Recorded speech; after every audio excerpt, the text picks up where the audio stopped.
Okay, let's go ahead and get started. I'm Amy Rutledge, since that's going to be kind of my conversation today. I'm here to talk about how I got to where I am and the path that I took.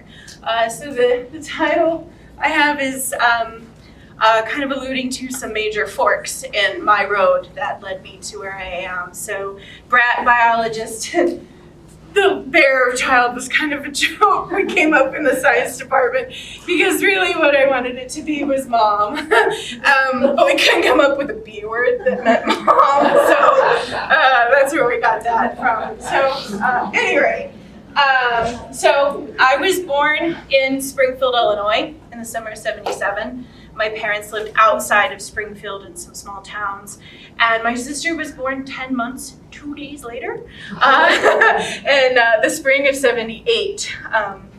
So my dad, less than a year later, decides to join the Army as a tinker. Breathe. So he joins the Army, and that leads us down a very different path. How many in here served in the military? Any Army brats? No? Okay, so there aren't a lot of us around anymore. The Army has been slowly shrinking, and fewer and fewer people are serving. And that means there are even fewer of what I am, which is where the brat comes from. I am an Army brat. I'm a military brat. I was raised, my dad was career. He served 26 years, retiring as a sergeant major, and then left and then got hired on by the Army for another 11 years, pretty much the same job he had just left to do. So being in the Army has been a very big part of my life. Being an Army brat is a moniker that is given to us with pride and honor. Does not have the bad connotation that you typically associate with brat. We grew up in a very different culture from most civilian or the Midwest culture that I imagine all of you are familiar with. You're immersed in the military tradition and culture where the idea of service and patriotism are infused in every single aspect of your daily life. Where you live, how you live it, how you go to school, where we got our groceries, all of that. The idea that it was a duty and an honor to serve. God, country, family. That was a motto we heard a lot growing up. Family came third, country came second. If you had a God, that was first. Because of that, and being around military bases, we had a different set of rules that most people didn't have to deal with. A variety of them that generally were more strict. You were expected to be more disciplined, be a misbehavior, and that it wasn't taken as lightly. They expected a regimented, disciplined lifestyle. For instance, if you got in trouble at school, you guys get in trouble at school, who'd they call? Mom and dad at home, right? At our school, they called dad's commander.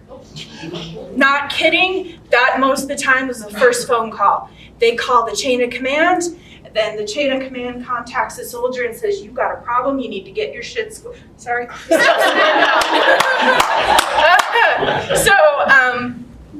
That meant when you got in trouble, it was a bigger deal. Plus, military installations are federal land. So that meant everything is a federal offense when you're in that type of environment. Customs, like I said, the military is steeped in tradition. Lots of traditions that have been held for a very long time. One that always kind of messed with civilians that came on base, like when I was in high school, was every morning when the colors are raised, when the flag gets raised in the morning, there's a bugle call. Then at the end of the day, you get a bugle call when the colors are lowered. When that happens, if you're outside, you're expected to stop, orient yourself towards where the flag is located on base, and stand in respect. If you're in uniform, usually at attention and salute. To the point that we'd be driving down the road and bugle call calls, we stopped the car. If dad was in uniform, he got out of the car and stood at attention while that happened. You don't have that in everyday life around here. So those type of things were very common for us. But the biggest difference was the stress that we lived with. We lived within the war machine, or in the shadow of the war machine. So dad would be gone for periods of time. My dad's here, by the way. I keep pointing because he's right there. He'd leave for a month at a time. Most of the times we might know where he was. Sometimes we didn't know where he was. We had an idea when he was coming back. Wasn't always guaranteed he was going to come back at the time they were expected to be back, which meant he spent a lot of time gone from us. He missed birthdays, holidays, all that kind of stuff, which means leaving the spouse to pick up everything, to take care of the kids, all of the life, which means it's hard on a family. Other things, because, again, the war machine, I grew up in schools where bomb threats were a regular part of daily life. At least once or twice a year, school was locked down or evacuated because of bomb threats. So we lived with that for a very early age. You also live with the fact that it's a dangerous job. They get hurt. Just doing everyday maintenance stuff meant that they could be injured, severely injured, or even killed on the job. That's in peace. When we go into wartime, exponentially ramp all that up. So it's a lot of stress for a kid to deal with. I think that's everything. And then, in addition to it, we were nomads. You move all the time. My dad's tours were a max of 3 years, generally. And then we'd be sent somewhere else that the military dictated. You don't really get a choice where they're going to send you, generally.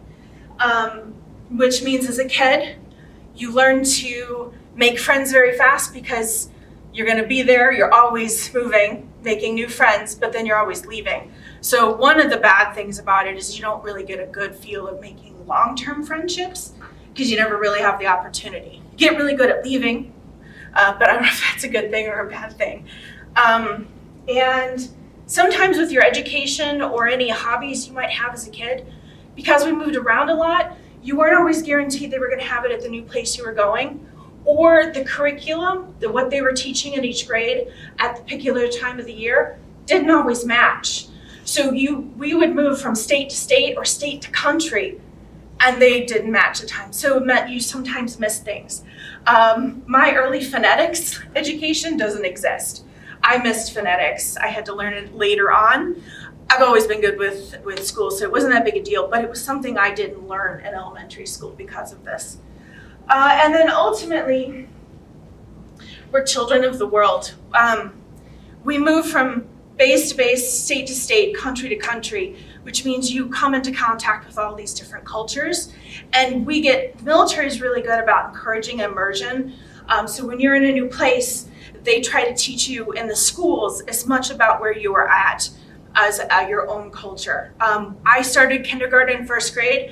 I had English, I had German, all taught at the same amount so that we can integrate into those societies. So all of that exposure creates kids that are more tolerant and more accepting of worldview and other people, which is definitely one of our strengths. So to give you an idea how much we moved, very quickly I'll go down the list. My dad, so we moved from Chatham, or Loami, Illinois. My dad, when he enlisted, got stationed at Fort Knox for basic training, and then a short stint after, I think, for base after.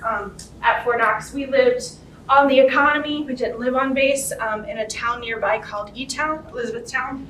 After that, Dad is sent to Germany. So we're stationed at Schweinfurt base, one of them. Again, we don't live in military housing. We live in a village. We live in an apartment in a village called Euerbach. It's northwest of Schweinfurt in West Germany, because at the time it was West Germany. We were there for about a year before I start school. I start kindergarten and first grade there in military school. Then Dad sent to Fort Hood. Texas is not Fort Hood anymore, but just to recognize that. We, for the first time ever, we buy a house. It's the only house we ever lived in that was ours my entire childhood. We lived in an apartment and I think a rented house, and then Mom and Dad bought the house we had in Coppers Cove. So second, third, and fourth grade there.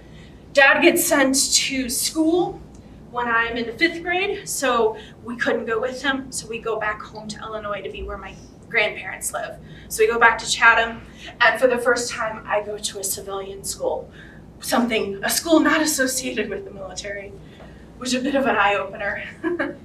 Culture shock is what it was. After that, he's sent back to West Germany, this time Harvey base in Kitzingen.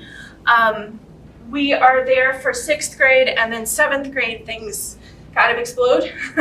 My parents decide to get divorced. We leave in November. Sorry, I wasn't gonna cry. I promised I wasn't gonna cry. I'm a crier though, so I'm sorry. Anyway, they decide to get divorced. It's a hard life to live married with kids. So in Illinois, kids get to decide what parent they want to live with. My sister and I decided to live with my dad.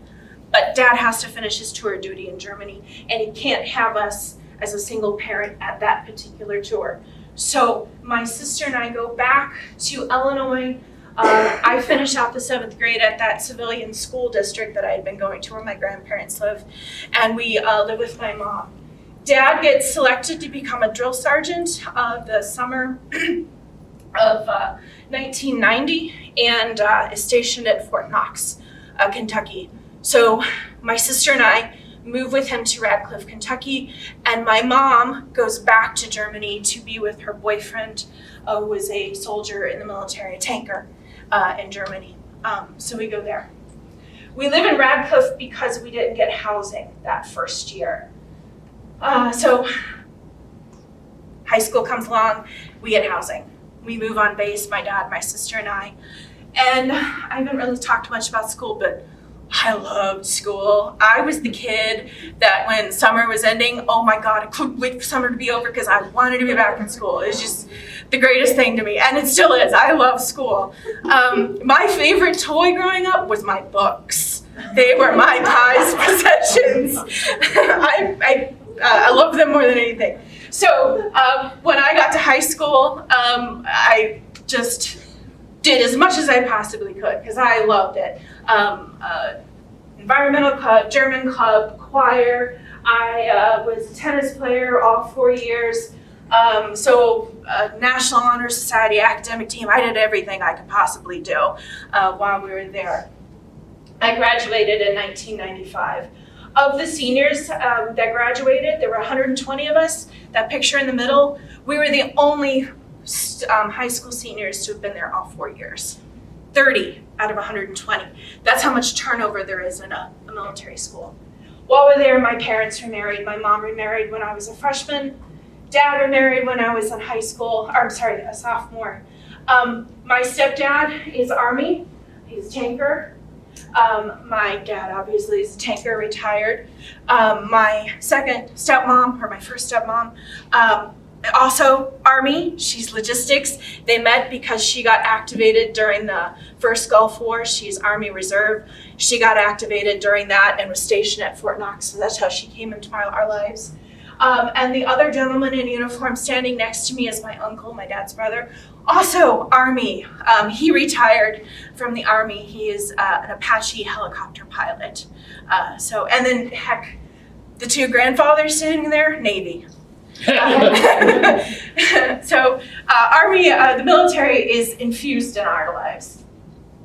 So the plan was, this had been the plan, it's like from middle school, I'm gonna go to college and I'm gonna become a medical doctor. And then this happened. This was the start of the end of that plan. My senior year of high school, the teacher that I'm pictured with right there offered a marine biology class. I took it my senior year. He taught freshwater ecology and marine ecology. He did lectures, but more importantly, he got us out of the lab and into the field. For the first time ever, I got to learn field techniques, and I just gobbled it up. It was the greatest. And we worked all year to take a 10-day trip to Florida to get the hands-on experience for the marine stuff. Because, Kentucky, there's no marine around to play with. So we go to Florida, we get to take airboat ride on the St. Johns River just north of the Everglades. We go down to Key Largo to a camp, a research camp where you stay in bunks. You get up in the morning, you go to a seagrass bed lecture. We go eat breakfast. After breakfast, we get on a boat and we go to a seagrass bed. And you get to sample and see everything we had just talked about. We did that for seagrass. We did that for coral reefs, mangroves. We were there for several days doing that type. While we were there, also got to swim with dolphins. And did not know that this door existed in my life. And he just cracked it open a little bit. And I was hooked. I really, really liked it. But I had a plan. So I go on that trip was after I graduated from high school and before I went to college. Because Dad is Illinois resident legally in the eyes of the Army, I qualified for in-state tuition in any university in the state. So I chose Southern because they had a medical program. They had a medical school in Springfield, where my grandparents are located. So that was the plan. I'm going there because that would seem like the most reasonable thing to do. Dad, by the way, goes to California because that's where they send him. A year or two, my mom, who is in Nashville, Tennessee, goes to Virginia or the East Coast. So I end up in college with my parents on opposite ends of the country. Just my grandparents were close. If you've not been to Southern Illinois, it's a beautiful part of this state. It is gorgeous. And again, I had made friends that liked the outdoors, and I ended up spending, I've got so many more pictures in this, spending my time outside, experiencing nature, making friends. That is my husband. I meet him at that time. So, and I quickly realized that I'm not really interested in helping people. I want to save the planet and people are the problem. So I decided real quick, I'm not going to be a doctor. Kind of freaks out my family just a little bit because I go from, I'm going to be a doctor, someone who's going to get well paid, to I'm going to be a zoologist and save the world. And get paid nothing, which was what their fear was. But my family was very, very supportive, and they let me walk my own path and said, okay, you do this, but you've got responsibilities at the end. But they let me do it. I ended up finishing. I tried, again, everything in the departments. Southern is one of the few schools that has an actual zoology department. It's not a biology department. They have a biology department, but I took as many different classes in the zoology department as I could to figure out what animal I was going to work on. Because I wanted to save them all, but you can't just work on all of them. So eventually, much to his chagrin, I decided to work on fish. The gentleman in the picture, the professor there, was one of my most important mentors. That's Dr. John or J. McPherson. He's an entomologist. He wanted me to be an entomologist, to work with insects. But that class from high school was back here talking in my brain, and I knew I wanted to work in water. And after all the classes I took, fish was where it was at for me. They were my jam. I loved them, and that was what I was going to do. So finish up, major in zoology. At the same time, Southern develops a minor in environmental science. I got to be one of the first ones to go through that program. And again, I wanted to save the world. So that was just the cherry on top for that. So I decided to stay because of that person. That is Dr. Brooks Burr. He is one of the well-known fish biologists in North America. If you've got the Peterson Field Guide of North American fishes, he's the author, one of the authors. So I stayed to work with him, and I ended up earning my Master of Science in Zoology, emphasis on ichthyology. So the pictures you see up there are pictures of some of my research. I worked with the yellow bullhead. I was documenting the nesting habits. Your master's program, at least how it's laid out there, is supposed to be 2 years. My first field season kind of did not go well. Students that are doing their experiments right now, shit happens, things go wrong. You gotta go back to the drawing board, rework it, and I had to, which extended my field seasons because I had summer field seasons. Did some research and came up with that device there on the end, that's the Bullhead Love Shack. That's what we called them. My dad ended up helping me. Mind you, my dad is at Fort Irwin, California. Dad starts hitting up mess halls to get coffee cans for me. He welds them together in California. Do you guys see the little ring on the back? That ring we couldn't figure out how we were going to attach them in the streams. And Dad came up with this idea. That ring is the ring off of a grenade pen. So he had a bunch of them, got those attached, and I was able to actually collect my data with those nesting cans. But in my way of doing things, I go all in and I get involved in other stuff. So I get to working with some other doctoral students in the lab working on the life history of the spring cavefish. This project was winter, spring, summer, fall sampling. My bullheads were just the summer. I ended up spending more time on this project than I did on my own project, which probably helped push my time there back a little bit. But boy, did I love field work. This is one of the sites for the spring cavefish work in Missouri where this fish is endangered. It's about this big, by the way. You couldn't tell from the picture. We sampled at springs, we sampled in swamps. We had a site where we were actually able to get underground and we did cave work, documenting the life history of this fish.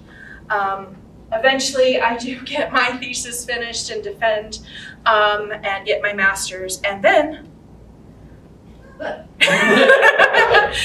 unemployed. It took a while to find a job. It took more than a year, and I did not find the job. The job found me. So networking and working with people in your departments and trying and talking with other people is important because you never know when it's going to come back and help you. Minnesota Pollution Control Agency is the equivalent to the Illinois EPA. They were looking for a 5th fish biologist. One of the biologists that worked there happened to be a former graduate student out of the same lab I graduated from. He actually taught my ichthyology class when I was an undergrad, so I knew him. They couldn't find anybody, so they go and talk to Dr. Burr. Hey, do you know anybody who could do this work for us? They called me. They contacted me. Within about 2 or 3 weeks, I had been contacted, interviewed, and I was packing up and driving. Dad and I drove from Virginia to St. Paul, Minnesota to get this job. And it is a dream job. At least for someone like me. The point of the job was we worked as fish biologists collecting data to support the enforcement of the Clean Water Act. We collected fish community data using the electrofishing equipment you see up here. We collected water quality and habitat. There were 5 of us. We ran crews that were made up of 1 biologist and 3 college interns. I was teaching. Because every summer our interns came in, we trained them on how to identify the fish, how to collect the habitat, why we were collecting the data, and what we were going to do with it. 4 of us are in that picture right there. But so it was 1 biologist, 3 college students. We ran 4 crews from as early in May as we could get the interns through September before they went back to college. The 5th biologist stayed at St. Paul for emergencies, for coordination efforts. And that's what we did for 6 months. And then the next 6 months, when it was wintertime, we crunched data, fixed equipment, went to hearings. If anything, any site came into question, wasn't meeting designated use under the Clean Water Act, we could be brought in to testify about the data we had collected. And as you can see, I loved it. We'd leave on a Monday, we'd come back hopefully by Thursday, living in hotels, and maybe sometimes we'd have to come back on a Friday. I was gone 6 months out of the year, pretty much. My significant other at the time, he and I decided that we wanted this.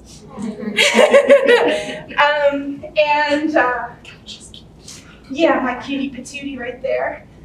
This is my daughter. We decided that we wanted to get married and start a family. Yeah. And as the way I was raised, I couldn't be a mom and do the field work at the same time. I was gone 6 months out of the year. That wasn't fair. I wouldn't have been happy with that. So I decide I'm going to give up the field work. Plus Minnesota's cold, if you didn't know. I could never adapt to that part. And it's a big city. St. Paul's wonderful, but I'm a little city girl. So I end up moving back here, which is where my husband is from, and his family was located. My family, even at this point, were still opposite ends of the continent. So it made sense to have family around, and we went towards his. So in 2007, we got married, and I started working at Carl Sandburg College as a part-time biology instructor. 2012, I picked up classes here at Spoon. And then when Dr. Peters retired, I got hired to replace her as the full-time biology faculty member. So I'm so sorry, that was 5 minutes over. I was going as fast as I can. Do you guys have any questions?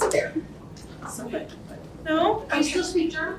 I know little bits, enough to be stupid. My best friend in high school was German.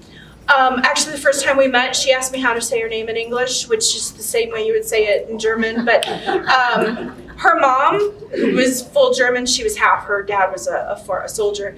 Her mom would talk in German around me, and it was survival. If you did not speak the German, she was making fun of you. Yeah. Any other questions?